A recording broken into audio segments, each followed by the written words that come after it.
মই সৌৰভ গাৰ্গ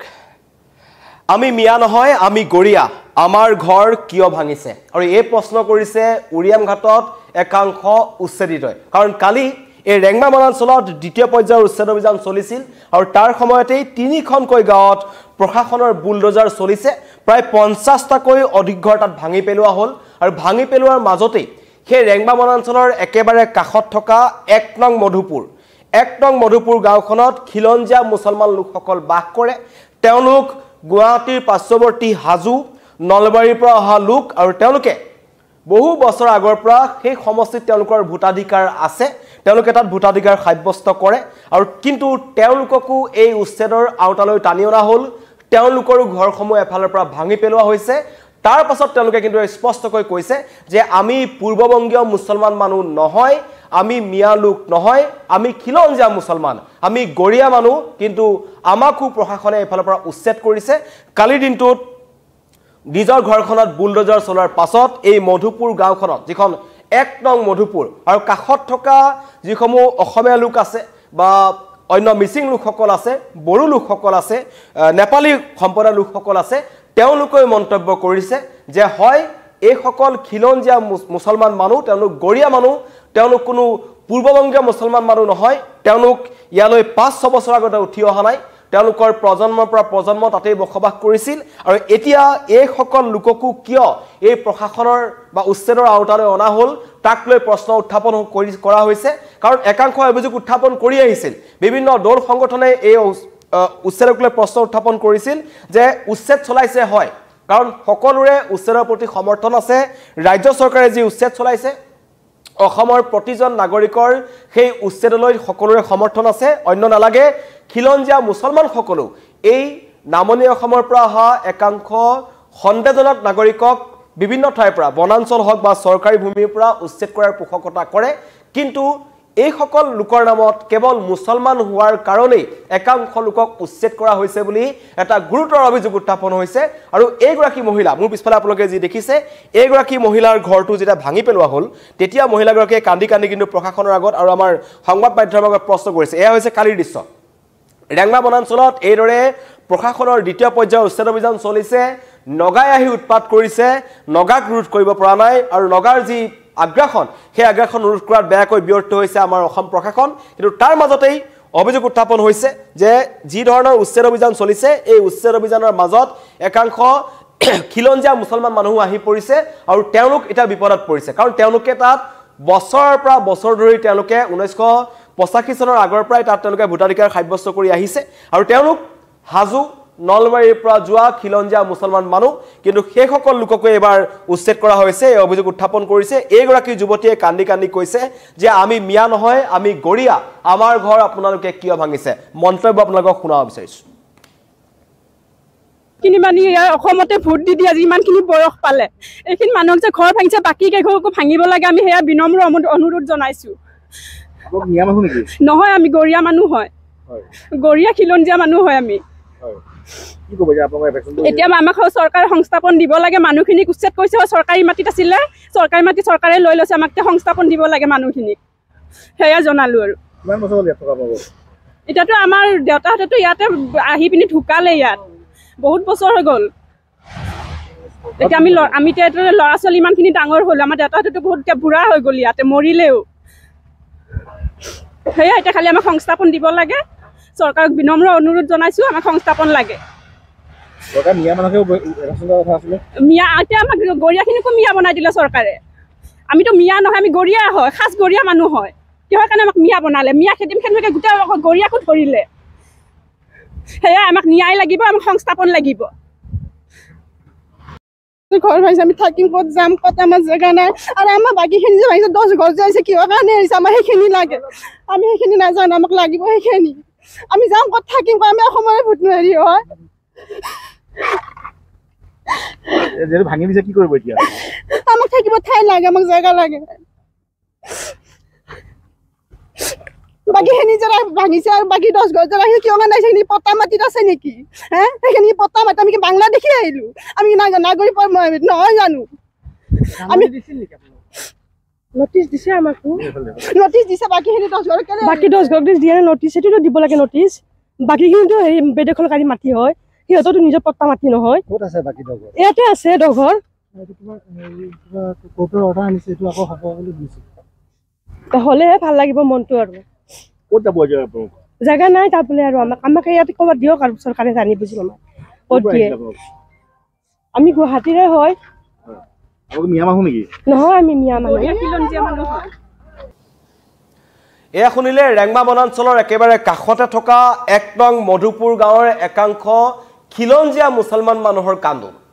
প্ৰশাসনে এতিয়া এইসকল মিয়া লোক নে খিলঞ্জীয়া লোক কেনেকৈ তেওঁলোকক জানিব সেয়াক লৈ প্ৰশ্ন উত্থাপন হৈছে আৰু এইসকল মহিলাই কৈছে যে আমাক যে উচ্ছেদ কৰিলে আমাৰ কাষতে থকা ২০-২৫ ঘৰ মানুহক কিহৰ কাৰণে উচ্ছেদ কৰা নাই বাছি বাছি কেৱল মুছলমান লোকসকলকে টাৰ্গেট কৰা হৈছে নেকি সেয়া অভিযোগ উত্থাপন কৰা হৈছে কাৰণ এইসকল মহিলাই কৈছে যে আমাৰ পূৰ্বপুৰুষ আব্বা আৰু ককাৰ আগৰ পৰা আমি ইয়াত আছো আৰু হয় আমি বনাঞ্চলৰ মাটিত বহি আছিলো তেওঁলোকে এটো অকপত স্বীকাৰ উক্তি দিছে তেওঁলোকৰ যে ঘৰ উচ্ছেদ কৰা হৈছে বা এইসমূহ কৰা হৈছে কিন্তু কেৱল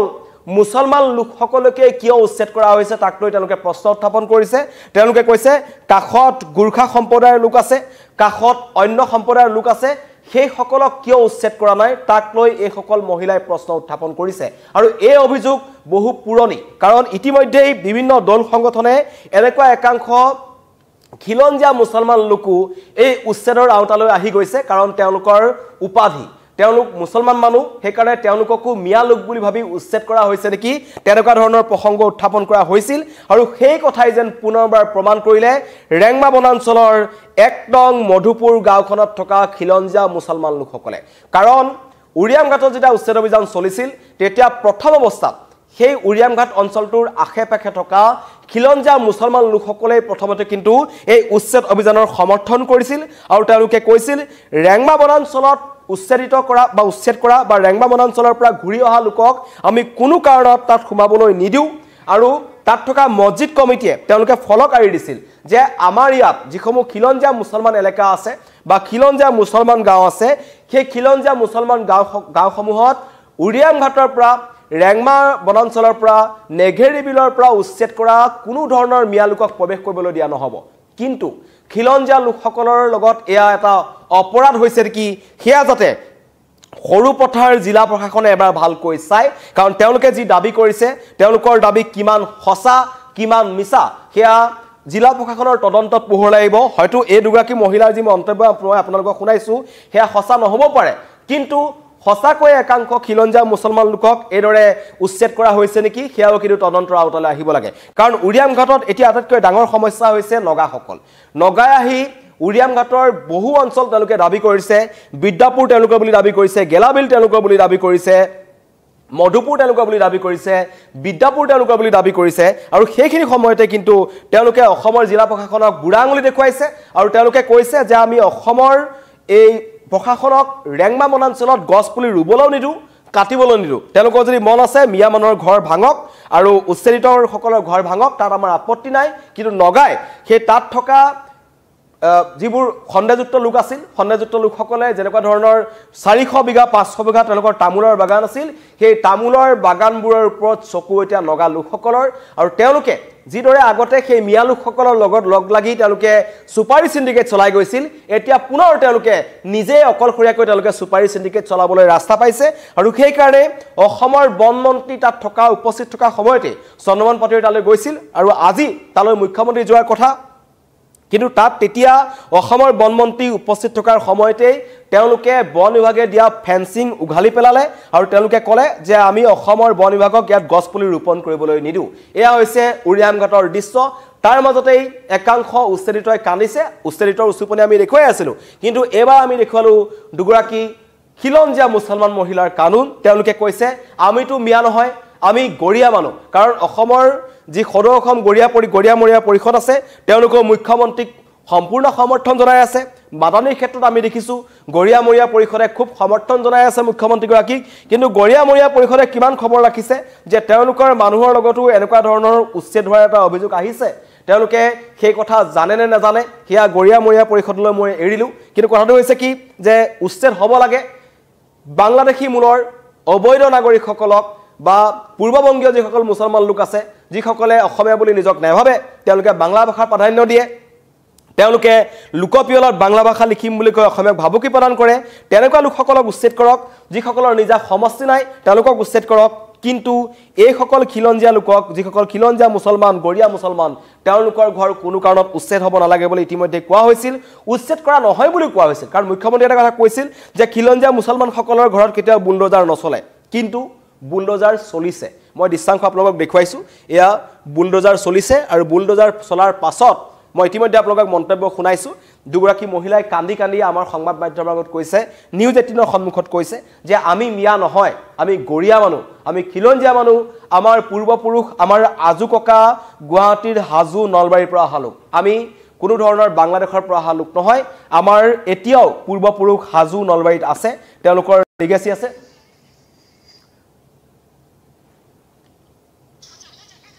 সেই অঞ্চলসমূহ যাতে তেনেকুৱা ধৰণৰ উচ্ছেদ হ'ব নালাগে আৰু সেই কথাই পুনৰবাৰ এই মহিলা দুগৰাকীৰ মন্তব্যৰ পৰা প্ৰমাণ কৰিছে আৰু এই মহিলাগৰাকীয়ে যি ধৰণৰ কথা কৈছে যে প্ৰশাসনে তেওঁলোকৰ কাষতে থকা অন্য ধৰ্মৰ লোকসকলক কেৱল মুছলমান কাৰণে টাৰ্গেট কৰা হৈছে কাৰণ মিচিং সম্প্ৰদায়ৰ লোকো আছে বঙালী সম্প্ৰদায়ৰ লোকো কিন্তু বনাঞ্চলৰ মাটিত বহি আছে তেওঁলোকক কিহৰ কাৰণে উচ্ছেদ কৰা নাই তাক লৈ প্ৰশ্ন উত্থাপন কৰিছে আৰু কান্দি কান্দি প্ৰশাসনলৈ তেওঁলোকে এটা কৈছে যাতে প্ৰশাসনে তেওঁলোকৰ ঘৰসমূহ নাভাঙে কিন্তু তেওঁলোকৰ ঘৰসমূহত ইতিমধ্যেই বুলডোজাৰৰ হাতুৰা পৰিছে আৰু মুখ্যমন্ত্ৰীলৈ তেওঁলোকে অনুৰোধ জনাইছে যাতে আমি মিয়া নহয় যেটা আমি গৰিয়া মানুহ আমি খিলঞ্জীয়া মানুহ আমাক উচ্ছেদ কৰাৰ পাছত যাতে আমি পুনৰ এখন চালিৰ তলত থাকিব পাৰোঁ আমাক চৰকাৰে মাটি দিয়ক এই তেওঁলোকে দাবী জনাইছে মহিলাসকলে কান্দি কান্দি কিন্তু প্ৰশ্ন উত্থাপন হৈছে ৰেংমা বনাঞ্চলৰ দ্বিতীয় পৰ্যায়ৰ উচ্ছেদ অভিযান চলি থকাৰ সময়তেই কেইবাটাও ডাঙৰ ডাঙৰ কথা ইয়ালৈ আহিছে প্ৰথমটো হৈছে হিল মাফিয়া প্ৰথমতে আমি দেখিছিলোঁ উৰিয়াম ঘাটত একাংশ সুপাৰী মাফিয়া আছে এবাৰ হিল মাফিয়া আছিল নাম আছিল শৰীফুল আলী এই শৰীফুল আলী নামৰ যেটো হিল মাফিয়া আছিল এই মাফিয়াটোৱে তাত সুবিশাল অট্টালিকা নিৰ্মাণ কৰিছিল ৰেংমা বনাঞ্চলৰ ভিতৰত প্ৰায় কোটি টকা খৰচা কৰিছিল তেওঁ অট্টালিকাটো নিৰ্মাণত আৰু তেওঁৰ সেই অট্টালিকাটোৰ ভিতৰত প্ৰায় ৩-৪টা গুদাম ইতিমধ্যে ভাঙি পেলোৱা হৈছে আৰু তেওঁলোকে নদীৰ পৰা হিল আৰু চেণ্ডৰ গ্ৰেভেলৰ ৰমৰমীয়া ব্যৱসায় চলাই গৈছিল উৰিয়াম ঘাটত কি চলা নাছিল ৰেংমা বনাঞ্চলত একাংশ বেদখলকাৰীয়ে আমাৰ ঢিং লাহৰি ঘাটৰ পৰা গৈ কি কৰা নাছিল সকলো তদন্তত ওলাইছে যেতিয়া এভিকশন হৈছে এভিকশনত সকলো কথা পোহৰলৈ আহিছে কিন্তু এটা কথা সকলোৱে বিচাৰে যাতে উচ্ছেদৰ নামত খিলঞ্জীয়া মুছলমান লোকসকলৰ কোনো ধৰণৰ হাৰাশাস্তি নহয় আৰু মুখ্যমন্ত্ৰীয়ে যি ধৰণৰ আশ্বাস প্ৰদান কৰিছিল যে উচ্ছেদৰ নামত কোনো খিলঞ্জীয়া মুছলমানৰ ওপৰত এটা আসুৰ পৰিবলৈ নিদিয়ে কিন্তু অভিযোগ উত্থাপন হৈছে যে একাংশ খিলঞ্জীয়া মুছলমান গৰিয়া মুছলমান পৰিয়ালকো উচ্ছেদ কৰা হৈছে সেই সন্দৰ্ভত এটা জিলা প্ৰশাসনে কেনেকুৱা ধৰণৰ ব্যৱস্থা গ্ৰহণ কৰে কি স্পষ্টীকৰণ দিয়ে আৰু এই দুগৰাকীয়ে কোৱা কথা কিমান সঁচা সকলো তদন্তৰ আওতাত পোহৰলৈ আহিব ধন্যবাদ কিনি মানি অসমতে ভোট দি দিয়া যিমানখিনি বয়স পালে এইখিনি মানুহক যে ঘৰ ভাঙিছে বাকী কেইঘৰকো ভাঙিব লাগে আমি সেয়া বিনম্ৰ অনুৰোধ জনাইছোঁ নহয় আমি গৰিয়া মানুহ হয় গৰিয়া খিলঞ্জীয়া মানুহ হয় আমি এতিয়া আমাক চৰকাৰে সংস্থাপন দিব লাগে মানুহখিনিক উচ্ছেদ কৰিছে চৰকাৰী মাটিত আছিলে চৰকাৰী মাটি চৰকাৰে লৈ লৈছে আমাক সংস্থাপন দিব লাগে মানুহখিনিক সেয়া জনালোঁ আৰু এতিয়াতো আমাৰ দেউতাহঁতেতো ইয়াতে আহি পিনি ঢুকালে ইয়াত বহুত বছৰ হৈ গ'ল এতিয়া আমি ল'ৰা ছোৱালী ইমানখিনি ডাঙৰ হ'লো আমাৰ দেউতাহঁতেতো বহুত বুঢ়া হৈ গ'ল ইয়াতে মৰিলেও সেয়া এতিয়া খালি আমাক সংস্থাপন দিব লাগে চৰকাৰক বিনম্ৰ অনুৰোধ জনাইছোঁ আমাক সংস্থাপন লাগে মিয়া এতিয়া আমাক গৰিয়াখিনিকো মিয়া বনাই দিলে চৰকাৰে আমিতো মিয়া নহয় আমি গৰিয়া হয় খাচ গৰিয়া মানুহ হয় কিহৰ কাৰণে আমাক মিয়া বনালে মিয়া খেদিম গোটেই গৰিয়াকো ধৰিলে সেয়া আমাক ন্যায় লাগিব আমাক সংস্থাপন লাগিব